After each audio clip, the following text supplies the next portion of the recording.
Let's try it out, Ben.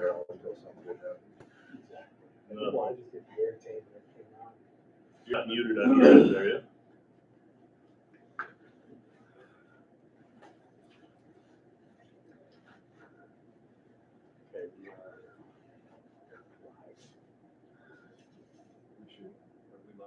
We're live for your speaker, please.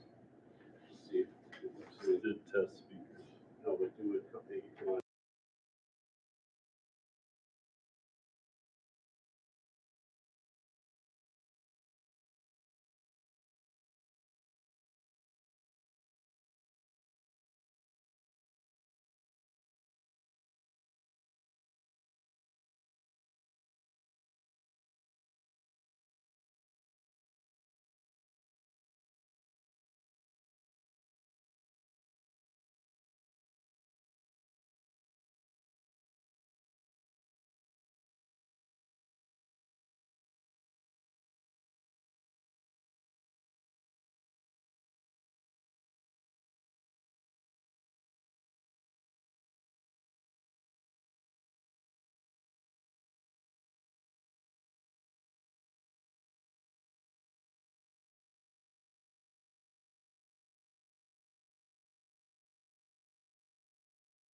My fault. It's on. Can you hear me now, Ben? Do you want to try a cell phone call? I just threw, okay, yeah, try calling me and we'll see if my cell phone is probably got a better speaker than my computer.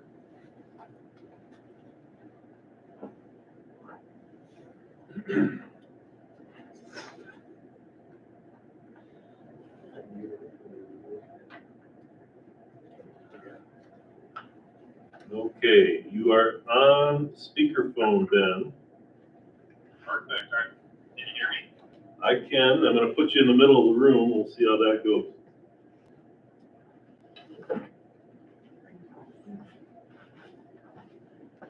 Okay, are you guys about ready for me to go here then? Yeah, Ben, we can hear you. Fire away. Perfect. All right, let me share my screen for you all then. Hopefully no snafus here. Is Is that going on in the background? It is. Awesome. Well, thank you all for having me this evening. I'm sorry about the technical difficulties. My name is Ben. I've been with CLA doing school districts and other state and local government institutions for the last 5 years. So I think this presentation is going to be familiar to several of you, or the format of it at least, but let me continue here. So this year we're issuing what's known as a clean audit opinion, which basically means we agree with the financial statements and believe they're accurately stated. And there's only one internal control over financial reporting deficiency, which is related to basically relying on CLA to help prepare the financial statements. Just by far the most common finding that we hand out to school districts. Just, it's a common one. But there's no Minnesota legal compliance issues and no other compliance issues that we noted during the course of our audit, which is great. And there's no single audit, federal compliance audit this year. There were some minor accounting changes, but nothing too major worth your time here. The next 10 or so graphs are going to be breaking down the trends of your fund balances, a 5-year trend. The next 5 or so are going to be breaking down the general fund into different subcategories. So we're all for now going to be focused on just your general fund operations, which, as you can see, is still a very healthy fund balance. Your policy is to have this unassigned balance be within 8 to 16% of your annual expenditures, and it's currently sitting at 11% of expenditures, which is right there in the middle. And due to budgeting conservatively, you're budgeted actually to be 100K lower than this was. Budgeted for a 200,000 decrease, and it actually only decreased 70K or so. And I'll note that about 26,000 of this 1.2 million is just miscellaneous unassigned student activity. But most of your student activity is going to be in state restrictions, as we'll see in a second.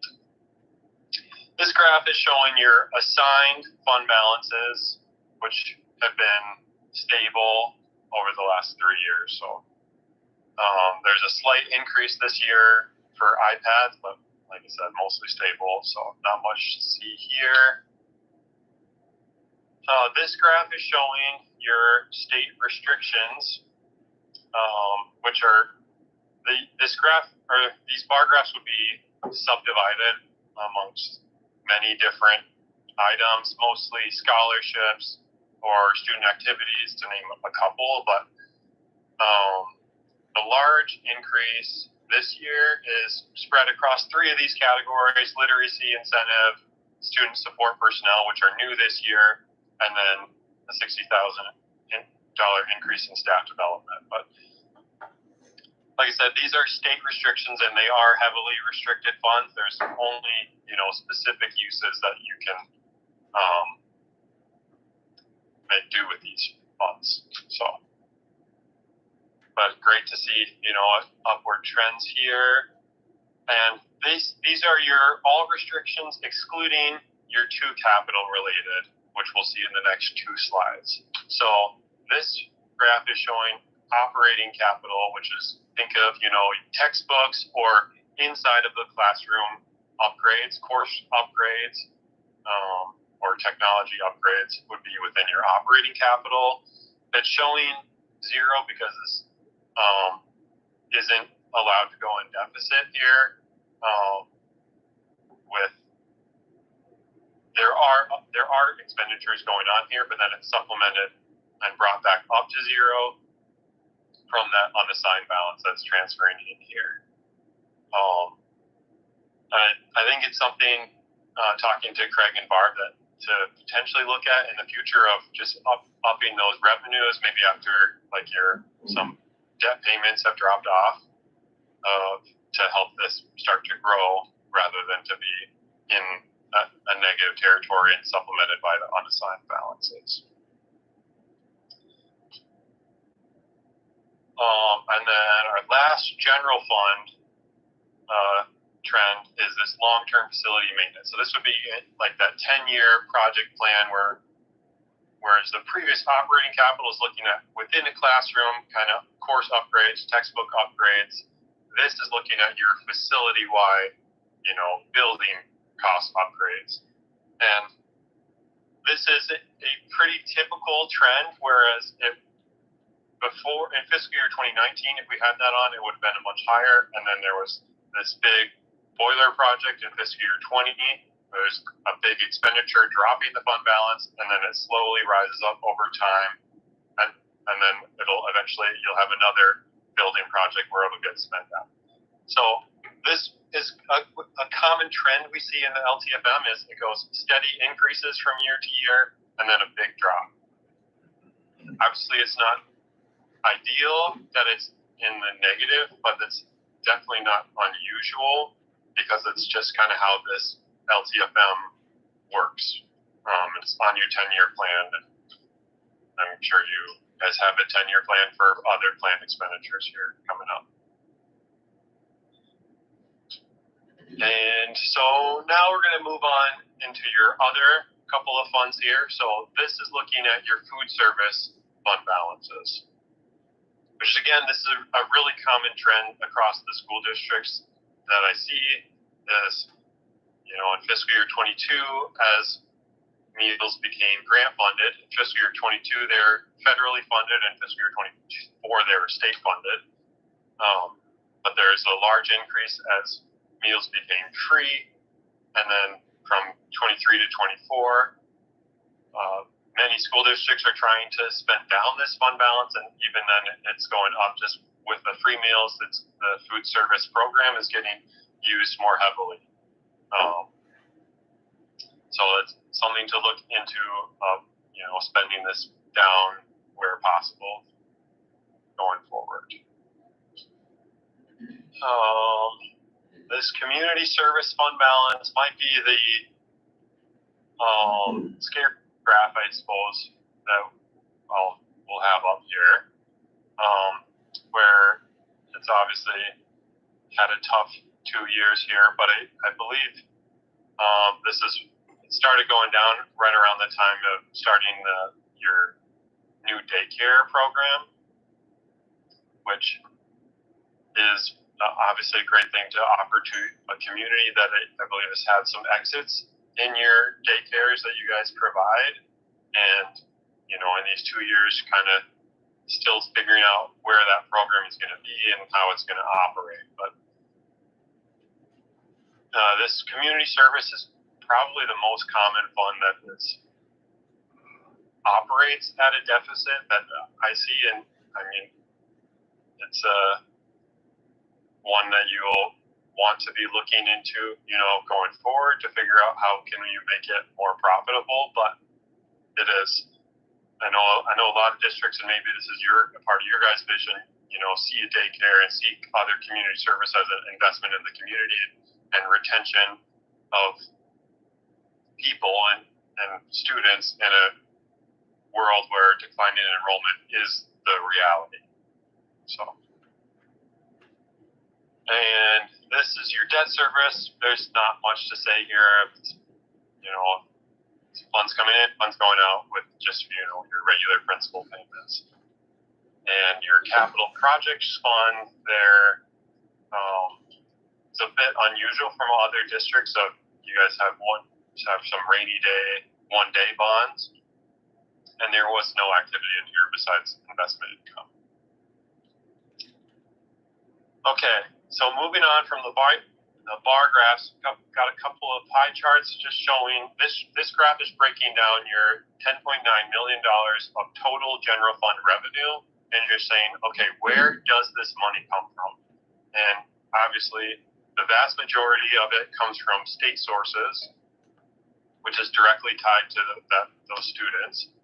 And then your federal sources is a little bit lower this year just because those COVID dollars are drying up.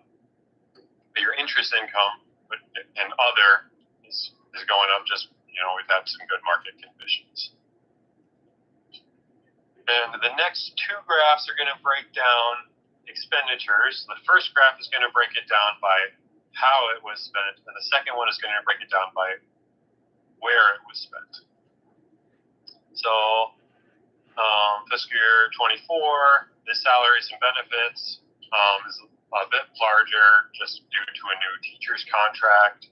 Purchase services is a little higher with starting a solar panel purchase.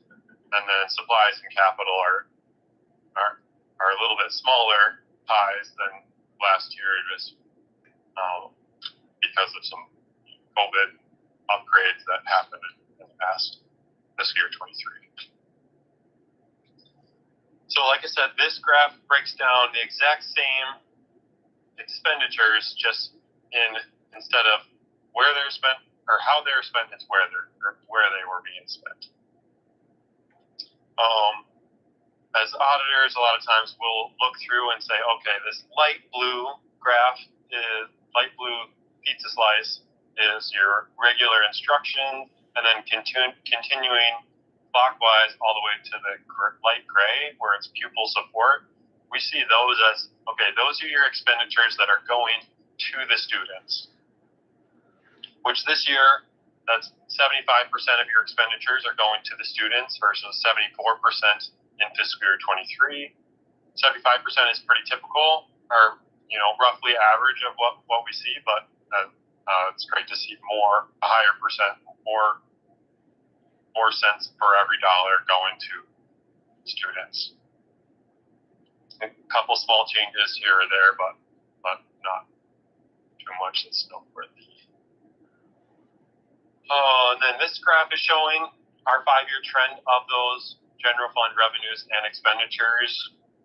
I'd say it's pretty consistent. You'll see your expenditures are going up consistently from fiscal year 21 to 24, whereas your revenues are fluctuating a little bit more.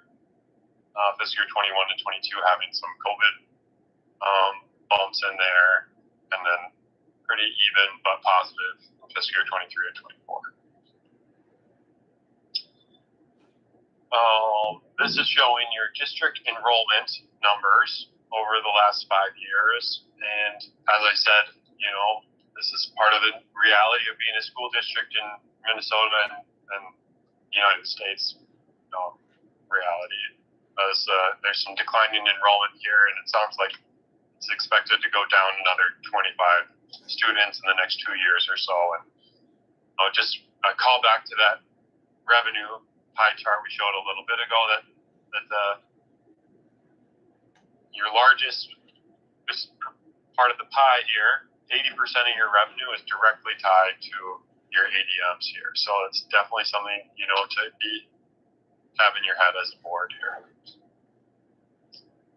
And then my last 3 graphs are showing an expenditure category per student. And there's 2 things that are going on in these graphs. So first, draw your attention to the dark blue. So the dark blue is showing your 5-year trend of this expenditure category per student. And then, because fiscal year 24 isn't finalized numbers for all school districts, the state accumulates prior year numbers. So then you're comparing that 2023 dark blue category to the light blue and the yellow categories, which those show similar sized districts and the state average. So in this graph, we're looking at your administration expenses per student.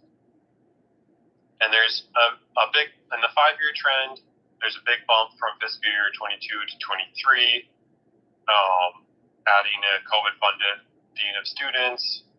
And it's kind of driving your administration expenses per student a little bit higher than your state average in similar sized districts, but it sounds like you guys have eliminated that position in fiscal year 25, which will put you right in line with those state and similar sized districts. And this graph is showing your regular instruction expenditures per student, which we can see steadily trending upwards. You know, putting more money to your students, which we love to see, and slightly below your state average in similar sized districts. And then lastly, this graph is showing your special education expenditures per student, which also is steadily increasing, and is in the ballpark of both state and similar sized districts. So that concludes my presentation. I would like to, thank Craig and Barb for all their help with the audit this year. It's great to work with them, as always. And I'll open the floor to any questions you may have. I hope you could hear me. Do you have any questions for Ben? All right, thank you, Ben, appreciate it. Sweet, thank you. Bye. Okay. Moving on. Student school board reports. Oh, I'm sorry, gotta do that. Okay, so would anybody like to move in there? Melissa seconds, all in favor say aye. Aye. All opposed say no. Motion carries 7-0. Student school board member report. Just first things first, last Friday we did a PJ day where you can give $1 to somebody from the student council, and all the money that we raised would be donated to Ring and Run. And then this week, Wednesday, Thursday, Friday, we're doing activities during lunch such as bingo and Hungry Hippos. And on Friday, it's the last day of the semester, and it's a 12:30 release, and we'll be playing Home Alone in the auditorium. Yeah, I just have a few things to add. We had a knowledge bowl competition today, which we came first place in. FFA and BPA worked on getting fruit orders together to donate to their organizations, and then students are finishing up their finals for their college classes this week. Thank you, Eddie and Sammy. How many schools are involved in that knowledge bowl thing? 26. Yeah, it's different schools every time. Well, If I understand correctly, Caledonia sent 2 teams, you had first and fourth. It's pretty cool. impressive. Yes. Way to go.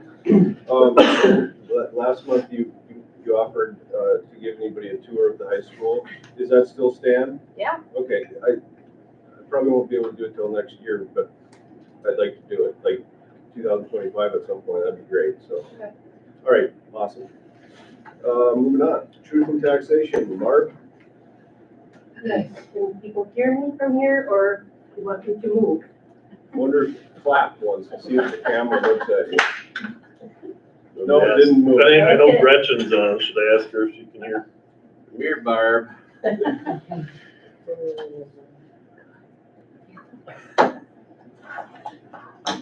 We're gonna figure out a better way of doing this. I was just Looking at it. list of.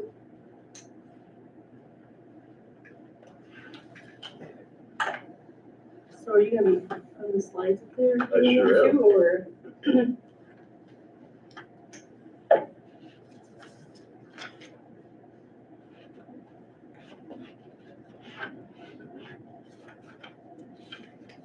All right, so part of the levy process is making sure that taxpayers have a right to voice their opinion. What is that slide? So. There. So the proposed taxes are sent out, and imagining all of you have had your proposed property taxes, which includes the city, the county, and our portion, which is the school districts. What that levy is for will be levy now paid in 2025. It'll be revenue for our 25-26 school year. I don't think we have anybody here that has questions on the property taxes, but we'll go through the points. Most everything is set by legislation, except for the voter approved. And we've been on an operating referendum. Typically we go for 5 years. So we haven't had anything new. We'll usually go out a year early. So potentially looking at next year, to renew the operating referendum or if we change that. Increases in your property taxes don't necessarily mean an increase in revenue for the school. Gone through this, so it's like I might be ahead of myself in some of these slides. But the process here just kind of tells you who is doing what. The county auditors are the ones that determine the estimated market value of people's properties. That's not something that the school district does. Legislation sets the formulas on the residential, ag, commercial, those types of things. And then the county auditor does a calculation of the capacity for each parcel. And again, it just goes to what the legislation and Minnesota Department of Education does. In September, the school board approved the proposed levy. As you recall, we've talked about many times, you can't go above the proposed levy for the final levy, which you're going to approve tonight, but you could go lower. And then the county auditor will then go out and do a final levy once it's approved, and I submit to MDE and clerk signs the information from tonight's meeting. And this just kind of shows you the cycle that it goes through. So if we want to just look at the red for fiscal year 2026, we're levying for it. You started in September doing a proposed, final you'll do now in December. It'll be part of the 25-26 school year, which starts July 1st and ends June 30th. And then the audit happens after that. So you can see kind of a long process of years that it crosses for the cycle. So one of the things we'll go through is the school district's budget, and this is for the current year.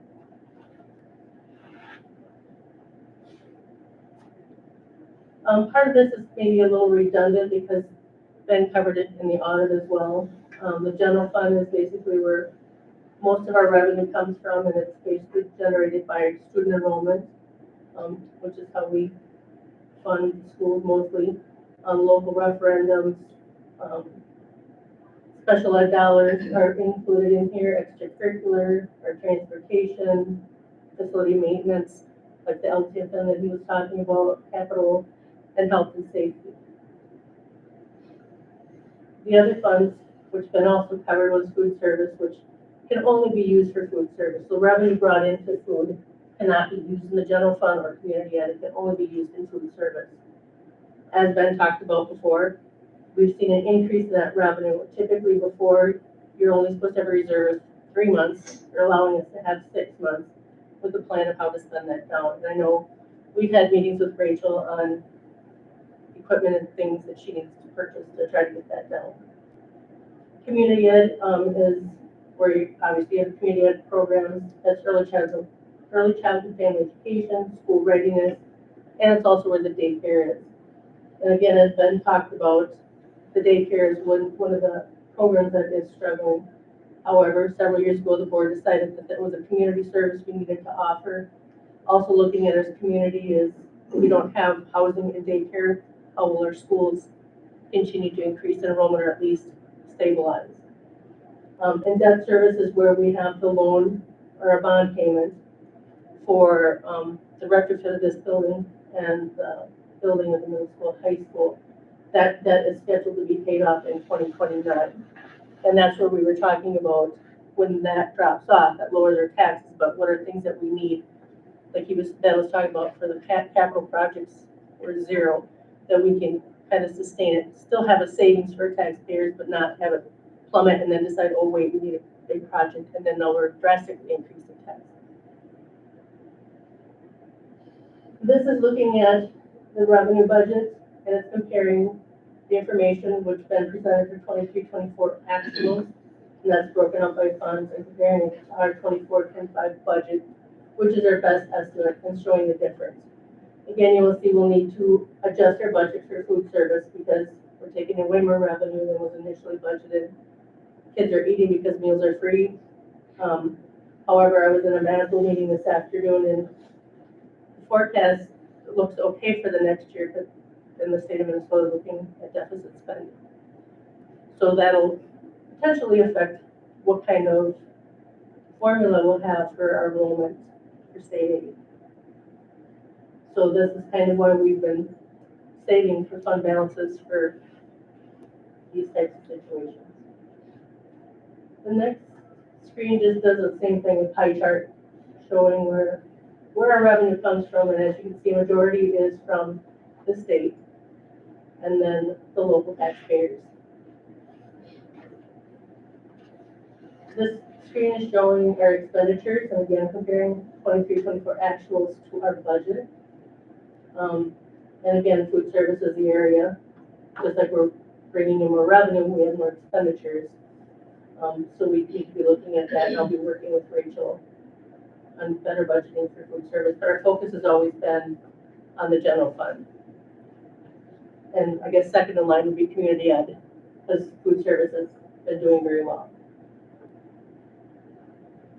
This again, like Ben's charts, kind of just break down how the areas of expenditures are happening, how much is administration, how much is support, regular instructions, and it says regular instructions, but you have to remember vocational is like FFA, the business classes, the foods classes, and special ed, they're all part of the education. And then instructional support, people support, those are things like counselors, transportation, our utilities, and all of those things make up those last few line items. And again, this is just a pie chart kind of showing, and again, you'll see how salaries and benefits make up the majority of those expenditures.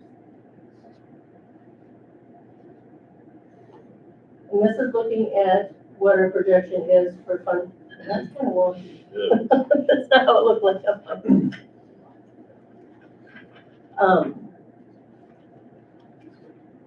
It's like it's squished together because it didn't print out that way. That's how it should look.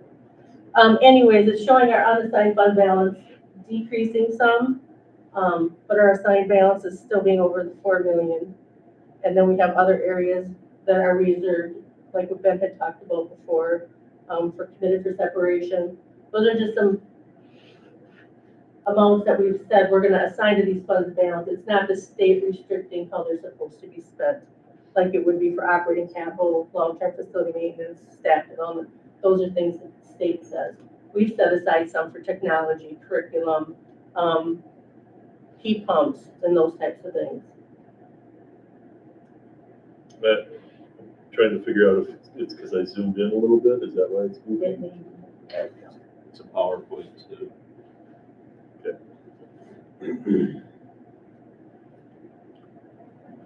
So this again is just kind of going through the timeline of how we levy, when it's collected, and when it recognizes revenue in the school district.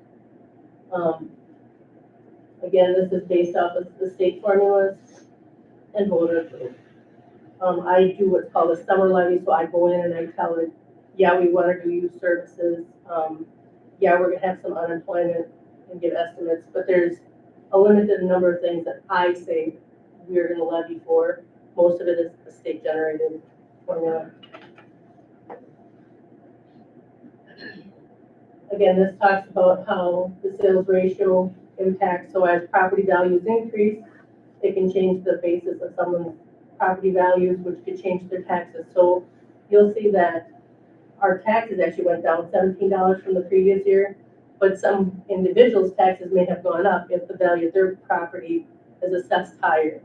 And someone else's could have went down if it was assessed lower, and we don't work with the assessments, that's all done by the county. Again, it's talking about inflation, what the real estate market's looking like, if there's been a lot of abatements happening, if people have made improvements to their property, which increase their values. There are a lot of possibilities of why someone's taxes went up or down. This is just showing of the total school district's taxes, how much is going to be spent on the general fund, how much is spent on the community ed, and how much is on the debt service. And as you can see, there's a significant portion to the debt service. So as that drops off, we're looking at, well, how do we want to change that so that now we might need to put it up in the 60% area of the general fund because we have other needs there that are capital.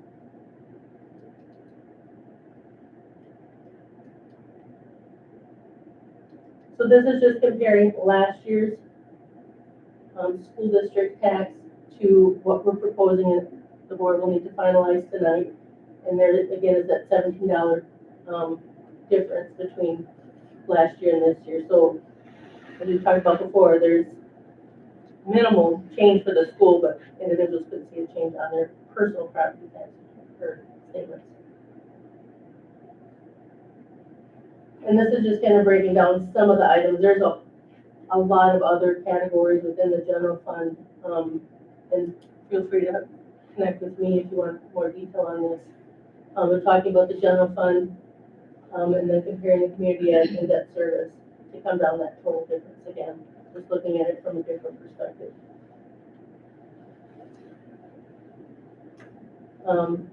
These reports again are just saying same thing we talked about, the change in market value, tax credits, what the voters have approved. The one thing that can change your taxes from the final, from the proposed, is if we had an election in November that wasn't on the proposed because we didn't know if it would pass or not. That would be the only increase that could happen for your final levy.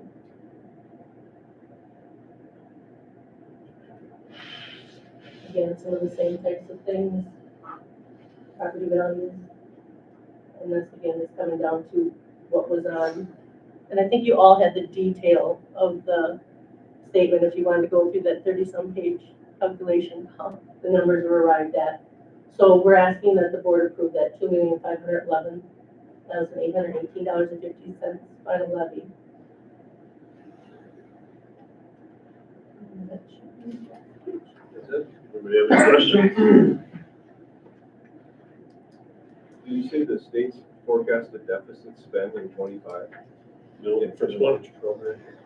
No, Not for the next, but 2025, it looks like we're gonna have like. well, this is considered 25 now. Yeah. So next year's 26. So yes, in 26, that's what came out in the budget forecast, $6 million surplus for 25, but looking at a deficit spending for 26.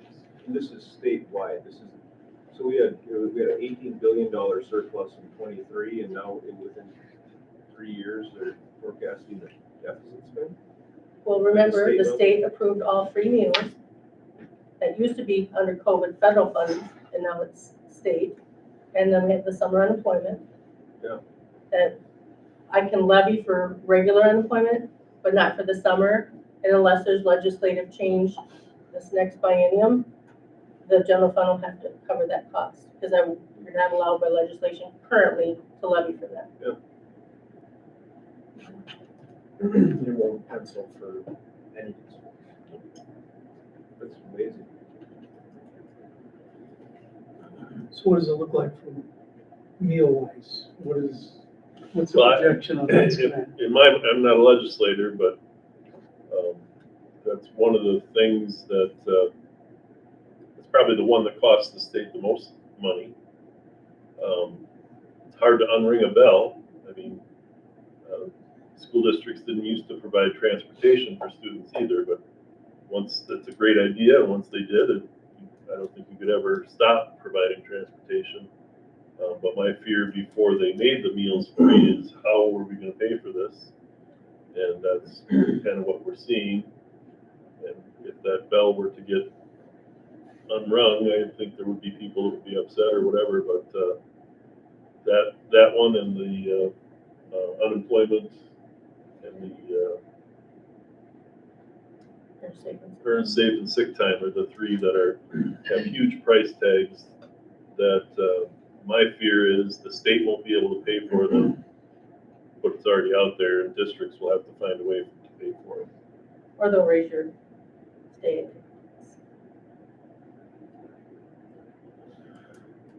All right. Any other discussion? Okay, then I move to adopt the levy certification. Do I have a second? Second. Dan seconds it. Do I have to say for the amount, Karen? It was up there a second ago, but I didn't write it down. I'm sorry. Yeah, I can get it from Karen. You want it right now? Yeah. Last page. $2,511,818.15. All right, so Mike moves, second by Dan to levy for 2025 the amount of $2,511,818.15. All in favor, say aye. Aye. All opposed, say no. Motion carries 7-0. No public comment tonight? No. Consent agenda, any discussion there? You know, Mike, on the approval of use of school facilities and equipment policy. Yep. That was one we discussed a little bit last month.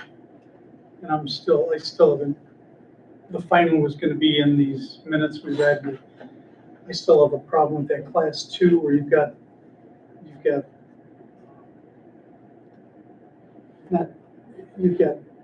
groups that may want to use a facility, and I can see they would have to pay for somebody to open, but the hourly cost is still bugging me for the nonprofits. You know, when you look through, if you remember that, there's area 1, 2, and 3, that second area looked like it had some that should pay, and then you had others that probably shouldn't, and I don't want to recreate that because it seemed like I was the only one that had a concern about it. So I'm just bringing that up as a concern. I would isolate that one. I would vote no on that policy. Okay. The rest of them I have no problem. Should we pull that one from the consent agenda and have a, That's an easy way to do it. Okay, let's pull it then and have a separate discussion on that guy. Sound good? Any discussion on the consent agenda other than the, where'd that go? Other than the policy 902? Derek moves it. Melissa seconds. All in favor say aye. Aye. All opposed say no. Motion carries 7-0. So do we make that approval of 902 a separate action item then? yes, So do I just make it action item C? Okay, so action item A is the resolution establishing the combined polling places for multiple precincts. We do this every year. Okay, Spencer moves it. Derek seconds it. All in favor say aye. Aye. All opposed say no. Motion carries 7-0. Action item B would be a resolution directing administration to make recommendations for reductions in programs and positions and reasons thereof. We do this every year as well. I'll move that one. Second. Dan seconds. All in favor say aye. Aye. All opposed say no. That one carries 7-0. Action item C is this policy 902. And I'm looking at it here, Tim, I'm having a hard time finding where it broke down like the facility used by entity, is that what you're saying? Yeah, well, it was by groups. I saw last month and then I thought I saw this month reviewing it. There's column 1, which would be obviously school-related programs, there's no fee. But the other one would be, say somebody has a nonprofit group of kids that want to use a gym. Yeah. Along those lines. I think some of the concerns were like the booster club would be being charged per hour. Yeah. Trying to think, do you remember any of the others? 4-H, Boy Scouts, this type of stuff. Yeah, they're nonprofit, they're for the community, the people are from the community. I just feel for them to have to pay an hourly rate just to have the facility and then have to pay a custodian or somebody to open. I could see if they need cleanup, they need someone to open a gym for them, there could be a charge, but it looked like there were separate charges. You might end up paying for custodian and you might have to pay the hourly. If you're there for 2-3 hours, you'd be paying $20 an hour. Okay, I'm with you. That's the thing. Craig, you mind pulling it up quick so they can look at the chart? But could it make a difference if they're trying to fundraise versus not, or like, are you just saying flat out no? Was it linked in? Yeah, here? and it really, in that category, there's some that I think I could move into personally could see going into the area where they have to pay, and others that I think they shouldn't. But they would have to be restructured. And I don't know that we want to restructure it tonight if anybody else agrees with me. Otherwise, we can move on and be a vote of 6-1. Because right now, I would vote no. And as it is. yeah, and I don't have a vote, and I think Tim makes some valid points, but this is also the area where we're hemorrhaging some money there in that fund. And this was one of the things we talked about is recovering some of that money. Paying No, and I think see that argument, yeah. it's a valid argument, but I still think if a taxpayer has kids from town and they want to Class 2. use the gym, yeah, it's class 2. Yeah, there's a chart there. It's not, so class 2 is the nonprofits, right?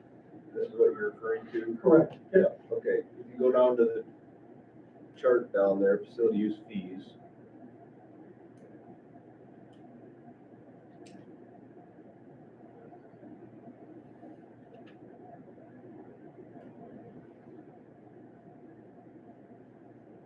If they're paying for food service or special custodian cleanup, then I could see them having to pay that. Otherwise, just the hourly seems like you're. I think was the hourly recommendation $8 per hour. I think it was higher. Wasn't it? Yeah. I thought that's what That somebody said chart was. for a Right. classroom, it's $8 an hour, but for the auditorium and so forth, it's Yeah. different. Right there, that's the chart. Like gym's 25, auditorium 25. And I think we also talked about, like, we got charged on the fairgrounds for, the parade going up there just to set up, and we got charged to use the bathrooms, and it's like, we're not profit, and we get charged. No, and I see that, but I don't, just because one does it doesn't mean we should do it. That's my point. I mean, if they want to do it, then that was a county decision. I think the school can be above that and say, no, if we have a community-related group, then it's all our community, why should they have to pay an hourly charge? Barb, do you have any idea how much money the school takes in from? I don't, probably doesn't. We don't take much in right now for any of this, because none of it had changed until this policy.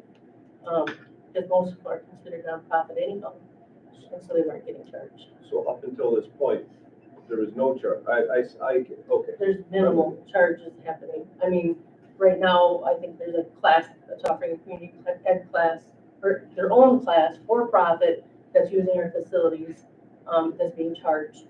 But otherwise, there hasn't been much revenue coming in from this. I think we've had someone in the past year rent a classroom. That was $5 per day, or for $5 per day, I believe, was the previous charge, and now we're saying $8 per hour. We would gain a whopping $200 a year probably for this, but So if you don't charge and something gets destroyed. They pay for it because they're renting it. And then the $25 use of a gym fee is not gonna pay for something they damaged anyways. If they damage something, the group will pony up and pay for it. So you have to have a contract written that says if there's any damages that result. But I think that's probably part of the contract. I don't deal with these. I believe they are required to have some sort of insurance as part of the sign up. My only thought was if we voted in as a sure thing now, then it'll go on for year after year and no one will ever think about it until somebody says, wait a minute, my taxes pay for that facility. So I'm trying to get ahead of it. Just bring it up. Who governs and runs it? Like who checks they're nonprofit or not? I'm sorry. Who governs it? Like who rents this out? It or runs does the it? community ed office. Yeah, so it'd be Sarah Tesmer and Gretchen and I probably, are questioning whether the 4-H club would be a class 2 or whatever. The three of us probably would talk about it and decide. And some of that was discussed too during community ed meetings. And I know even on that committee meeting, there was a difference of opinion. Gretchen's online, she just said, yes, they have to provide insurance for liability and property damage.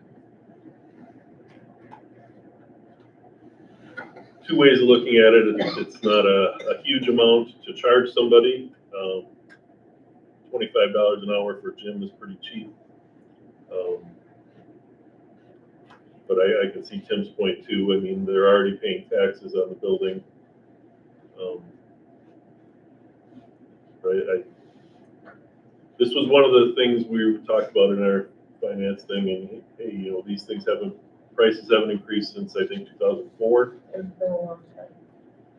So What if you had this as a guideline, but any charges would be at discretion of people that are making the decision about It's probably work, but if it's in writing, then you'd have another group. yeah, I would hate to not charge one group and then, well, you didn't charge 4-H, how come you're charging us? So What would youth baseball, what do they consider? They're well, technically, is that community It's ed? through or- the city, probably. If it's through the They- city, they- it depends on city if they're field.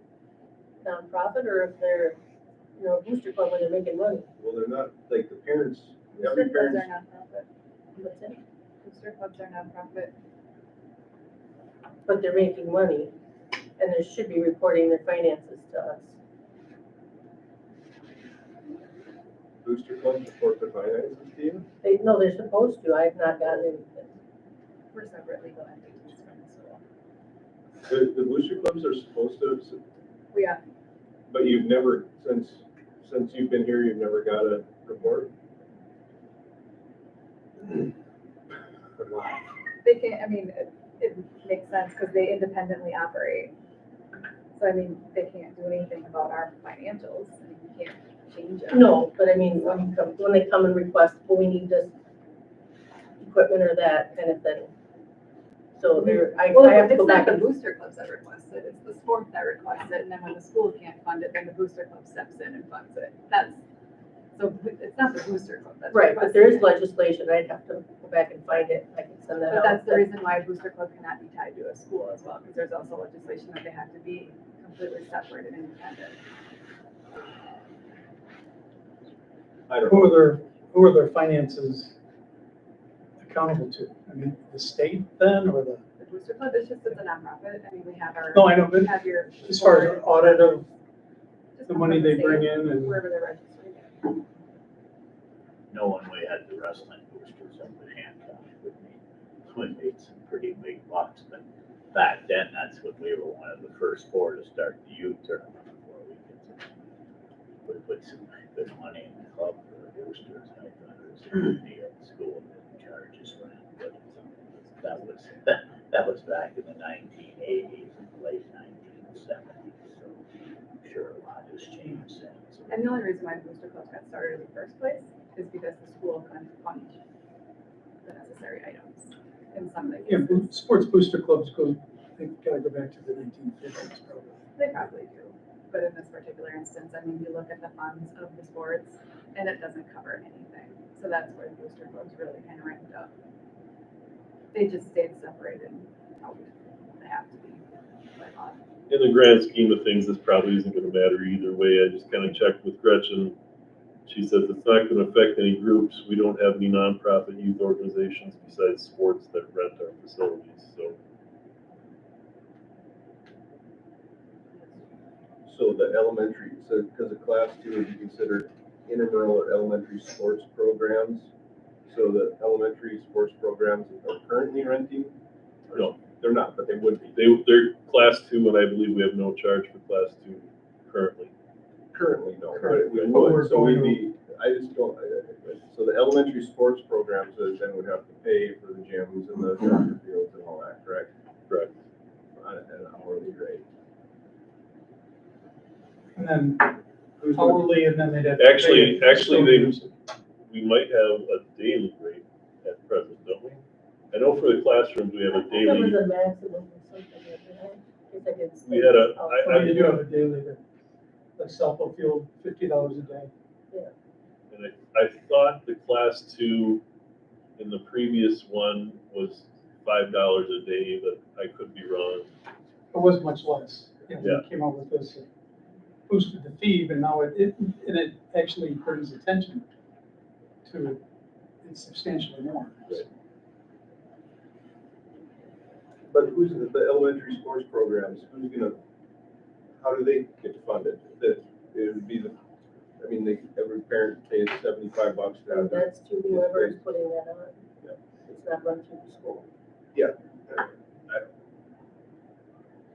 So if they're running hypothetically a youth basketball program, and they want to use the gym, they would be in class 2, even though all the kids are from town. And they would then pay, where the gym fee is Yeah. $25 an hour.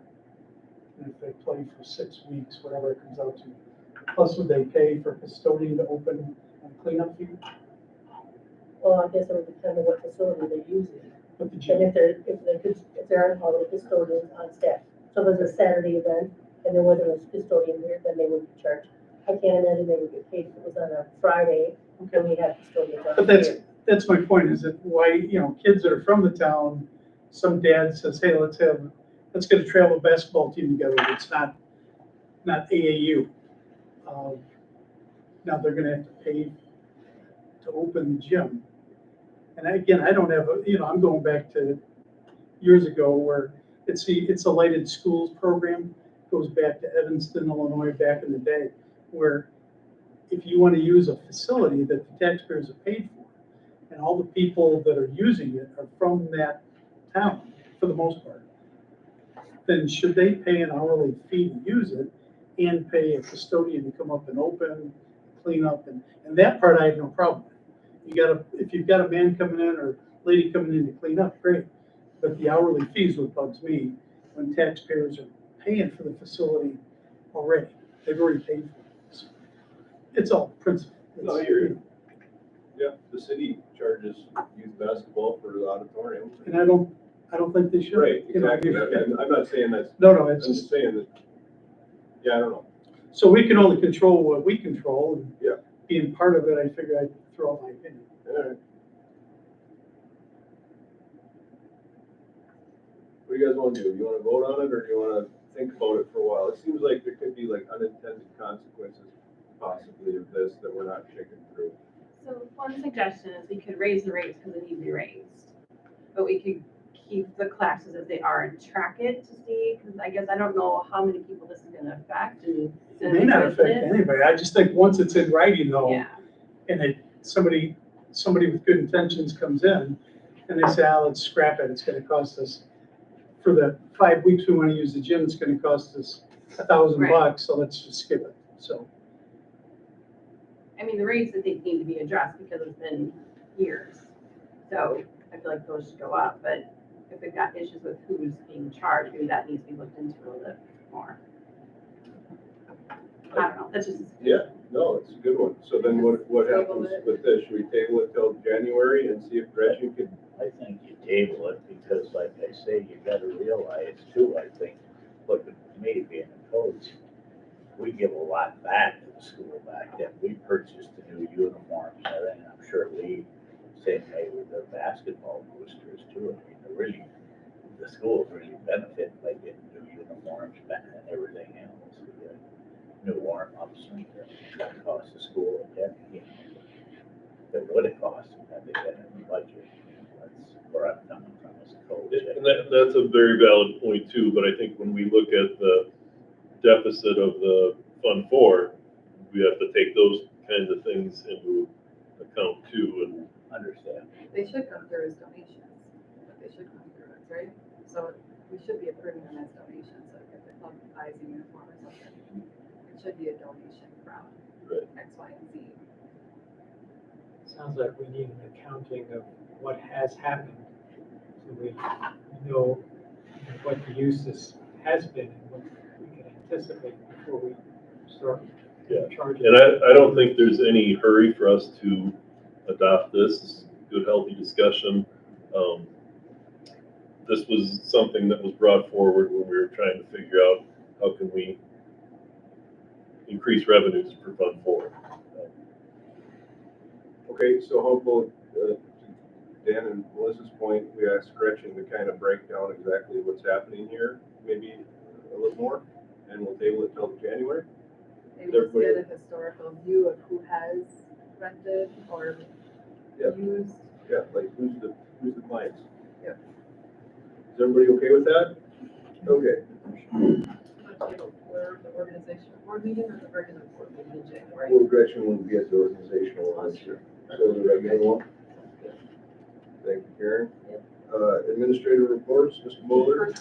Oh, I'm sorry. Okay, so motion to table discussion on policy 902 until the January meeting. Jim moves it. I'll second. Lee seconds. All in favor say aye. Aye. All opposed say no.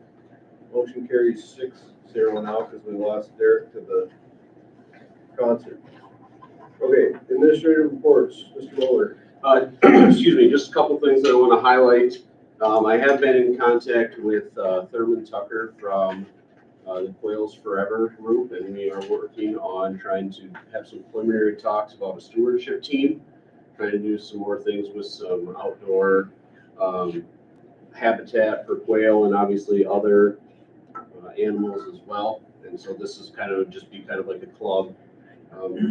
I've also included Dan Winkler in on that conversation with Thurman. He's our current biology teacher, science teacher, big into that and is interested in potentially kind of leading that club. So again, trying to get some kids outside and actually see some of the progress that they're making. So we're going to meet again after the holiday break here and see what we can get working on there. Obviously, you know, the time of the year, end of term 2, end of semester 1 is this Friday. We got a lot going on with PSEO, college finals, college classes.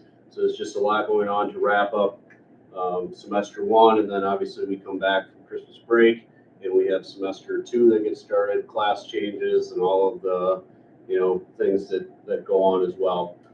Just a couple other notes. We're continuing to work on the master schedule for next year, making some changes with that. I have another meeting set up for Thursday. We'll try to hash out some more of those details. And then obviously we're still working on evaluations, so we stay on track with where we need to be. So, you know, we're kind of at that point in the year with the semester that a lot of it kind of hinges on that time. So that's kind of what I have, unless anybody has any questions. And it's okay, I might sneak out and head to the concert myself if I may. Sounds good. Have a good night. All right, thank you. See you. Mr. Wallstrom.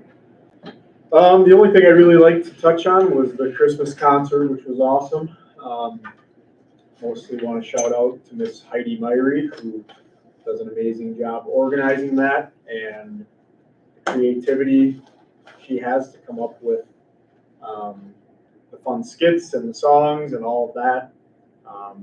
The work those kids and her put into that to prepare is pretty, it's a lot of work. So just appreciate that, and the community gets to enjoy the show. It was a packed house, community and families, and largely due to Miss Myrie's efforts. So super grateful for that. We're lucky to have a strong teacher like Miss Myrie in that position, because that can be a tough one to find somebody to fill that role in rural districts, and we're just really fortunate to have someone as talented as her.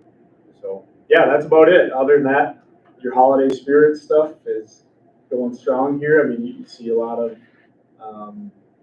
you know, a lot of the dress up days like Nathan was talking about, and a lot of fun like that, a lot of energy. Talk about your underground dress up days. Oh yeah. I can't remember whose idea it was. Did anybody hear about the, like, I mean, I know Mike, you know, having a kid in school, but somebody had the idea, one of the staff members, to do that. It's kind of something that districts are doing right now. I believe it's called an underground dress up theme. I don't know what to call it. I just thought it was a funny idea. What it is this. Staff all do dress up days all week, a different, or does something all week. So for example, day 1 was grade levels, pick the color. So for example, office staff wore red, 5th grade wore green, 3rd grade wore whatever color it is. And you start really subtle, and some kids say stuff like, oh, you know, Mr. Haybison, Mrs. Engen, you're both wearing green today. They notice something kind of subtle like that, and they just play it off as a coincidence. Day 2, was that the neon day? Or no, lumberjack. Yeah, so day 2, every staff member pretty much was wearing a shirt like Mike's, like a flannel or something plaid, and kids start asking more questions like, why is everybody wearing flannels? And especially the youngers, they catch on a little later, so it's pretty entertaining. Day 3 was neon day, so there was lots of blaze orange from staff members, lots of road work green, that fluorescent neon green.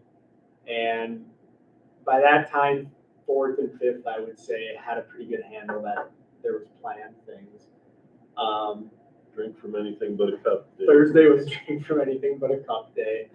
So Karen was wandering around with a little ladle. yeah. And Kelly Hansen had a barbecue sauce bottle with water in it. It's just like, what are you guys doing? It was fun for the kids. It was a blast. High school had a similar one. The day that I was over there, was dress in black day, and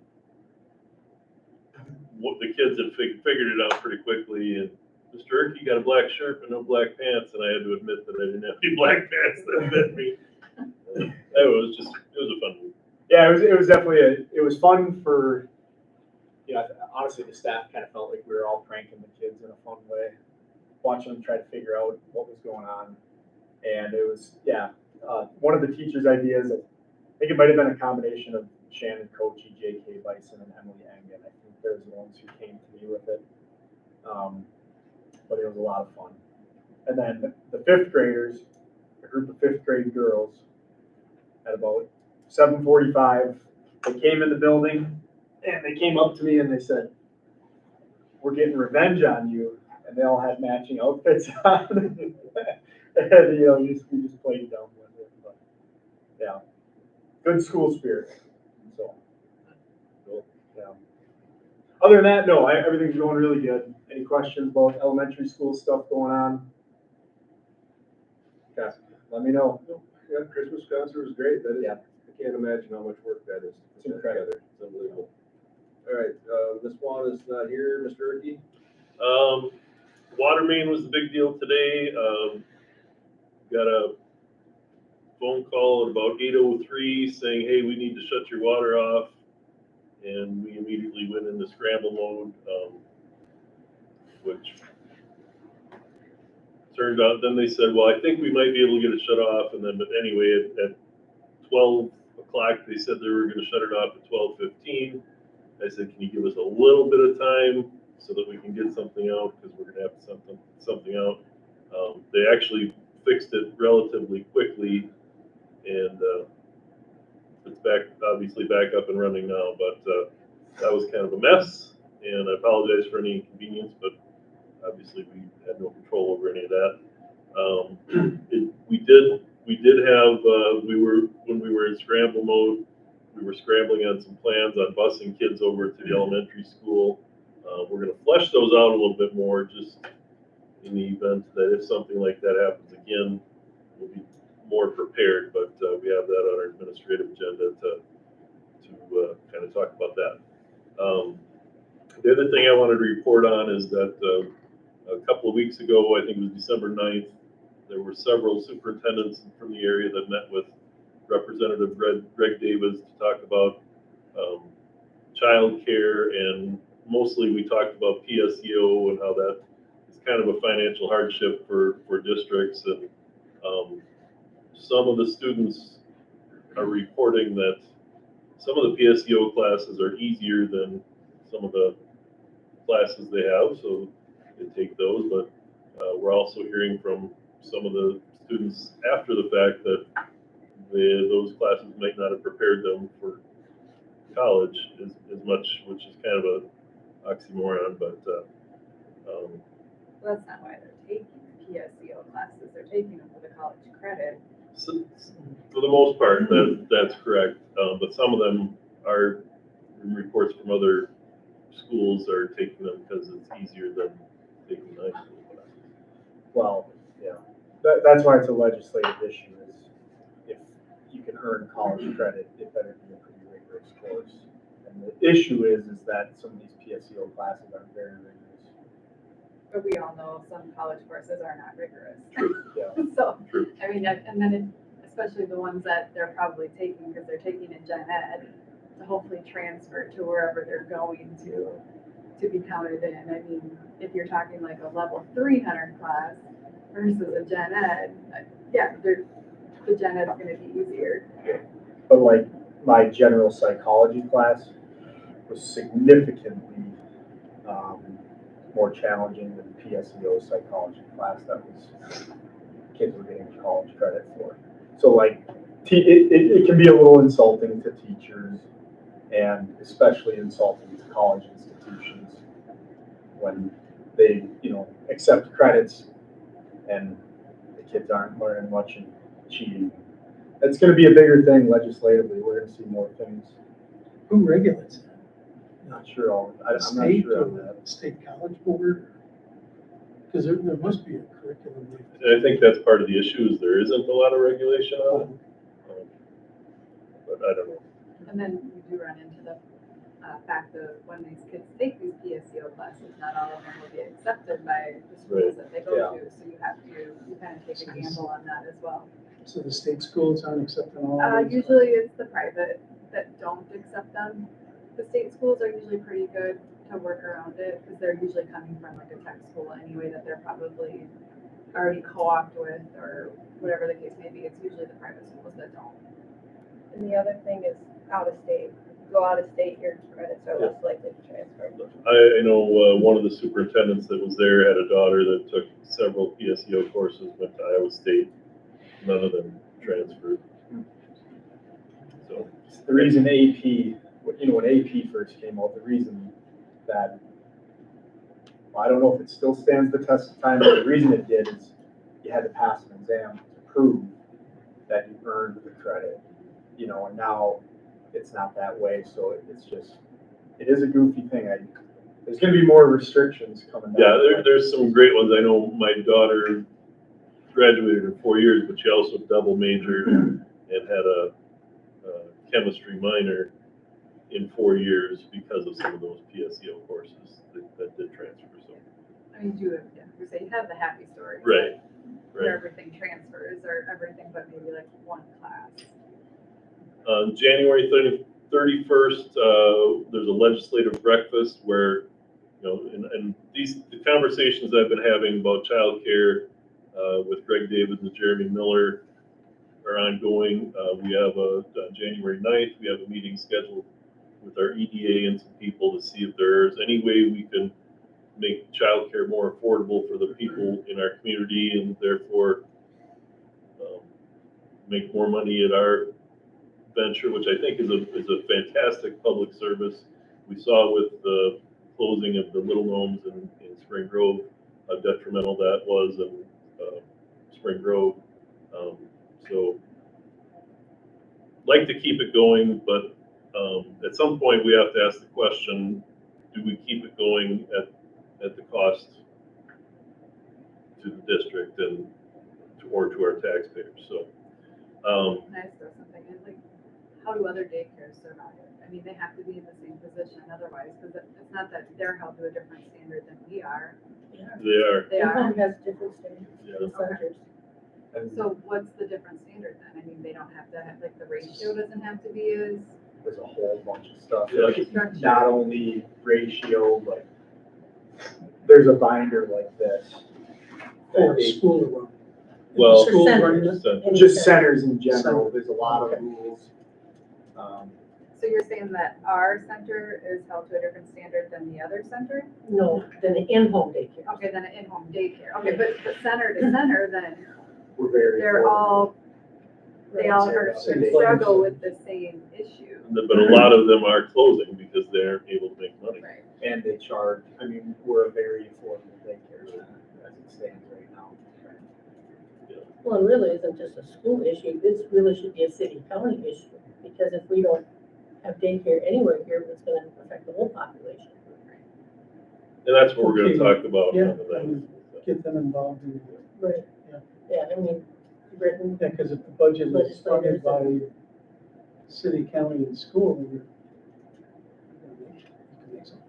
right, so that's where we were trying to be. It's much bigger than a school issue, because there aren't a lot of schools, I think there are only 3 in the area that have childcares. All 3 of them are losing money. Who are the others that try to run it? Lanesboro runs one, and Fillmore Central runs one. Is it Crescent? I don't believe so. They've asked questions about it. There are a lot of schools that are interested in asking questions, and The nice part about being in school is that for parents, it's a one-stop shop. You can bring your infant or child, and you bring your elementary student, and you don't have to make 2-3 yeah, different stops. no questioning, it's a fantastic service for the community. It's just, if the general fund has to bail it out, is that fair to a taxpayer that doesn't have a child in the daycare? Or Dan's kids are all grown up, he doesn't have any kids in daycare, and he's paying, kind of subsidizing childcare if Fund 1 has to bail out Fund 4. And that's where I, like, hey, we gotta take a closer look at this, or find some way to make this affordable for schools to do. And next year, for the audit, Fund 1 will have to bail out, because I doubt that will make up that whole deficit for the last 2 years in Fund 4. And you get 3 years of negative spending in Fund 4, then Fund 1 has to bail it out. So just so you're aware. So But I do think there's evidence that towns that don't have a strong school district also have increased crime problems, there's all kinds of other problems. I guess you just have to make the argument, because there's a lot of probably homeowners in this town that don't have kids in the school district. And I don't see, are they complaining that their school portion of their tax bill is too high? You might hear more of it. we haven't heard a lot of that. No. Didn't hear anything this year. But anyway, those concerns plus, the deficit, the potential deficit looming will undoubtedly be on the top of everyone's agenda when we have the legislative breakfast on January 31st. That's going to be held in Cannon Falls. I am on the committee that's planning that. We're meeting in a Zoom tomorrow, so if you think of any other things between now and 2 p.m. tomorrow, let me know, and I'll see if we can get around there. That's what I have for right now. All right, thank you, Craig. Barb? Some of the stuff that's already been covered, so some of the meetings that we attended, our credit, or actually our purchasing card, through Minnesota School District Liquid Asset had some fraudulent charges on it. It was stopped. I got a phone call. So we're getting a new card issued, but just another way of people hacking into information and always having to be cautious. Is there a report? Police report on it? It came right from the credit card company, so they do it right from the liquid asset account. Verification process is complete. That's something Rachel's taking on a few more of the tasks with food service, and so she and I both worked on that. We will be moving to Arbiter Sports. I don't know if maybe you want to touch on that a little Sure. more than you know. Yeah, Arbiter Sports, all of our officials are actually scheduled through Arbiter right now. But we haven't paid through Arbiter, but we're going to start paying through Arbiter. I can't remember if I put that did I put that something Yeah, I out? saw it somewhere. Yes, we're gonna go to that. It should make things a lot easier in a lot of ways. For example, last week at the basketball game, we had, I'm not gonna get the names right. Jim Miller was officiating, but we had our check made out to Timothy Miller or whatever it was. And Timothy Miller was a real official that retired several years ago, so it wasn't goofy, but those types of things will get rectified.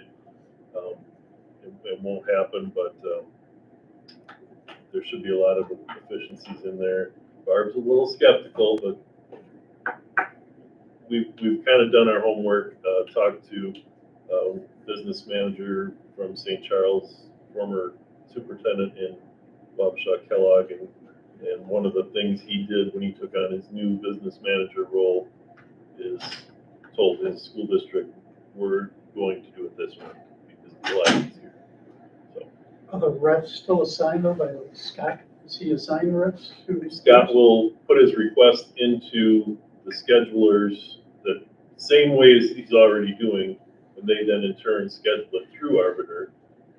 And now it's just, we're gonna have a lump sum in there, and then the funds will go to them. That as soon as they're done, they go electronically to them, so we won't be cutting checks and things like that. You'll see a lump sum, well, transfer, so let's say we'll put 5,000 in account, and then they'll pay the rest out of that, and say, oh, the account's getting low, now you need to, so you'll see PCHs for that. It'll make But then we'll have to reconcile that to say, well, how much is basketball for girls and basketball for boys and wrestling, to keep it separate. 60 fewer checks in December for Melissa to go through on the Oh, really? board bills. Or however many it is. Any update on the, what's going on with the judicial, with the prisoner situation, juveniles? custody? I know you hired somebody. We did hire somebody, and then we had a stretch of about 5 days right after we hired him that we didn't have anybody, which worked out pretty good because we needed him, used him as a sub. We had a client today that he was in there with. That was the first day he's been there with the client. Haven't even been able to check in with him and see how things went. But. And I noticed the salary differences substantial. Mm-hmm. Yeah, he's right out of college.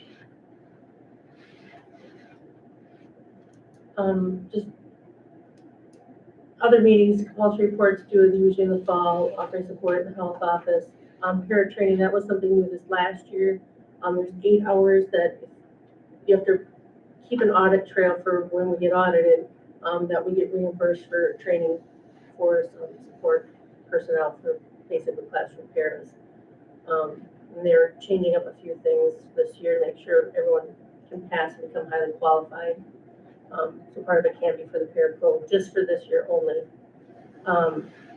We had a finance meeting to go over the levy and all of that. E-rate bids are done now. The bidding process is closed. I'm working with Dependable on that. Megs has been closed out for the last year. I'm working with Lindsay on that for the title program for this upcoming year. You had the audit presentation today on the truth and taxation. I just wanted to point out act of kindness. Got some hot chocolate this last week from the 3rd graders because they were out passing around and doing random acts of kindness, and I thought that was pretty cool. Another thing I we was put on our just list. You And then could just do that. You should have a grade, Yeah. just responsible, like a grade here and a grade in the high school. There you go. Now you're taking care of 2 more grades. So any questions for me? We can go back to me. I forgot one thing in my notes was thanking Dan for his service to the board. Tonight will be his last board meeting. You're welcome to come and audit meetings or whatever afterwards if you'd like to. But Just sit in the back and heckle. yeah. Thank you very much for your service. Barb has some cookies that she brought in specifically for you and or Christmas. But thank you very much. Oh, it's been a privilege to work with all of you. Very educational process. Just if you indulge me in a short story, because your comment about what if you don't have a child in the community? Well, it really does take a village to raise our kids. And back when I was 14 years old, I was interested in becoming a physician, and I spent every Saturday as a volunteer at North Shore Hospital on Long Island and Central Supply. Back then, we would have to autoclave and set up kits for surgery for different procedures. Nowadays, the hospital will buy totally enclosed kit for lumbar punctures and paracenteses and thoracenteses, and instead of getting this kit that's all been prepared by Central Supply, you just get a sterilized tray that you open up and do the procedure. So in doing the rounds, I noticed there was a sign and it said Medical Explorers Club starting. was the first Medical Explorers Club in the United States. And each meeting, a physician would come and tell us about his or her specialty and what was needed to become a physician. So I learned all about how to get into medical school, how, every single specialty in medicine and what training was necessary. And as a result, I found the Brown Medical Program. It was an early decision there at age 16. I knew I was going to become a physician. If we go ahead, about 45 years I'm in practice, and one of my patients who I'd been seeing for a number of years asked me to see her significant other, who had been a fairly vigorous guy at 88, kayaking in the bay, but he had had swelling in his hands, and he'd seen a hand surgeon, an internist, and no one could figure out what was going on. So she asked if I would see him. I said, sure, I'd be happy to. Made the diagnosis of a rare condition. It's called RS3PE. It stands for remitting symmetrical seronegative synovitis and pitting edema. And in some people, it can become rheumatoid arthritis. And we got him on therapy. And a few weeks later, he came in with his significant other for her visit. And the phone rang, problem with a patient in the hospital I needed to take care of. And while I'm on the phone, the two are talking, and I hear North Shore Hospital. And when I hung up, I said, but I overheard you say something about North Shore Hospital. And I told him I worked in Central Supply. Turns out this fellow was head of social service, and he set up the Medical Explorers Club. So he had helped me become a physician, and now 45 years later, I made a diagnosis for him. So, and I bring that up because we are providing an education for children in our community, and although we might not be directly related, someday one of those children may help us in their profession. So it's important to give to our community. And that's why being on the board has been a privilege. Thank you. Great point, thank you. All right, old business stuff, strategic plan. We had a meeting prior to this meeting, the committee did, and I think we made good progress on goal 3. We almost got her, I think, pretty much dialed in there. Maybe a couple more meetings, and then we'll have the whole thing, I think, top to bottom, pretty much fleshed out. So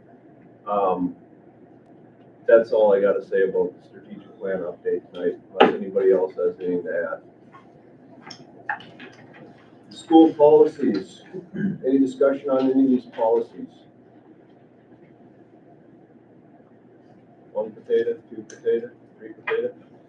Moving on, board member reports. Tim. Greg, maybe you know, I don't know if Rich is still online. How did fall registration come out? Is the community pretty good? And then I guess in the spring, the winter spring should be coming out any day now. Yeah, and I know in the December newsletter that's coming out, she's got the December and January events on there, which change from the publications as some get canceled, some get added. So I think that's a good way to take a look at that. But I don't know if she's still on or not.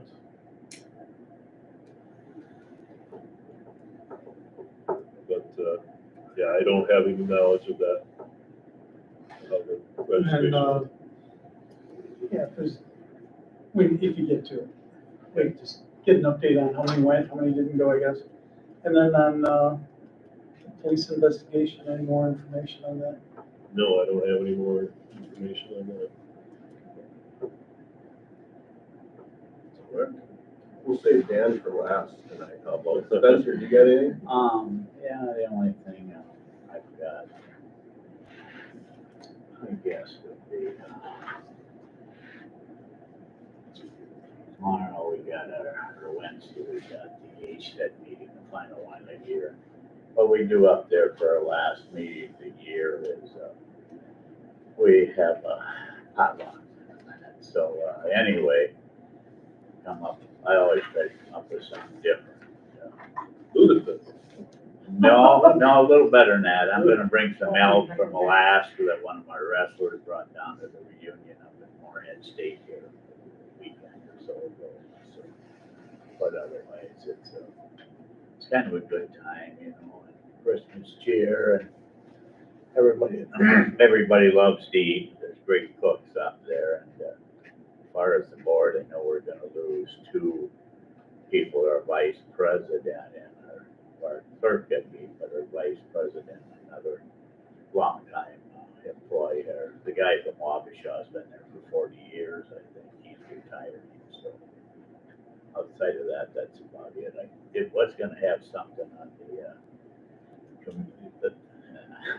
and I got it on my mind because I might forget it for next, but the one thing why we always loved the booster racers, and we were a small town at Hancock, after weigh-ins or after they were done, they always went back to the community.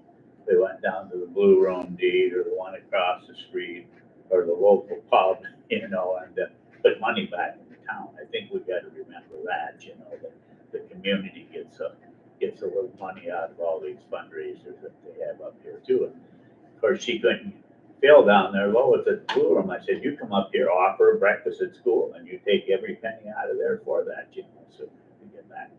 I just wanted to add that because I'll probably forget it by the next meeting, but want to wish everybody a Merry Christmas and a Happy New Year. Enjoy. Thanks, Spencer. Lee? Melissa? I just want to thank Dan too for his service and awesome working with you, so that's all. And likewise, thank you, Dan, for your service. That was a great story, by the way. Yeah. Let's all refocus on what we're doing here in the first place. So don't be a stranger. And as far as the board goals are concerned, Melissa sent me some board goals. If anybody else has ideas, please send them my way. My plan of attack there is to, on the organizational meeting in January, I'll have it all compiled and I'll give it to everybody. And then maybe on the meeting, the January meeting, we can talk about them a little bit. That would be the plan there. Yeah, I think that's all I have. Thank you, Dan. Send us off. Appreciate it again. Very good 5 years. I wish everybody a wonderful holiday season and a great year ahead with the board. Hopefully, it'll be clear sailing. Excellent. And don't forget, Barb ran home to make cookies tonight. You can't leave without one. Please, everyone. Okay, thanks, Dan. Thank you, Barb. All right, everybody good? All right, Merry Christmas, everybody. In that case, I'd like to make a motion to adjourn. Lee seconds. It is 7:33. All in favor, say aye. Aye. All opposed,